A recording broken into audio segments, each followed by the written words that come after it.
Just turn the knob and you'll be ready to go. This strange-looking machine, a French bird trap from the mid-19th century, looks a bit dated, but the idea is brilliant. Two reflective plates on top glow slightly in the light. That's its magic.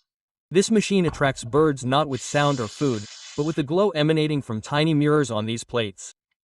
Birds, like larks, pigeons, or birds, have the sharpest eyesight in the world, and they can quickly detect shiny or moving objects. This happens for two reasons. First, when sunlight falls on an insect's wing or a plant, the faint glow creates a connection to food. Second, many birds' feathers themselves have a slightly metallic or iridescent sheen. Seeing a glow from a distance makes them think there are other birds like them, and they approach. This machine is based on this very concept. Trapping birds with glow. The machine has two parts. There are rotating plates on top and a base with a spring gear below that turns them. When the lower gear rotates, the upper plates also rotate, creating a flickering light that attracts birds. Now, let's talk about its restoration. Our expert, Xiaoxi Ji, or master of restoration, first dismantled it completely and cleaned it.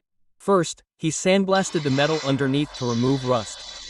He used white aluminum oxide for this. Then, he applied putty to the areas with the most visible marks, and after it dried, he machine polished it. Before powder coating, the four support rods were cold blown to provide protection but with a thin coating that would prevent assembly problems. A brass handle on one of the side panels was broken, so a new one was made and fitted with rivets. After that, the entire body was powder coated manually. Now it was time for the internal gears. They were washed with a metal cleaner and ultrasonic cleaner. Then, they lightly polished it with a lathe to restore its shine and applied an anti-rust spray. The same process was applied to the spring box and smaller parts. Sandblasting, straightening, cold bluing, and then oil coating. Some parts of the main body were made of brass, which were then sandblasted and polished to a bright finish. Both the spring shaft and reflector shaft were smoothed and treated with a protective spray. Now it was the turn of the wooden reflector panels. The old glass on them, now useless, was removed. Then, they were thoroughly cleaned with a wood treatment solution to kill any insects inside. After that, any areas that had insects or old square slots were filled with filler. This time, square glass was not available, only round ones. After polishing,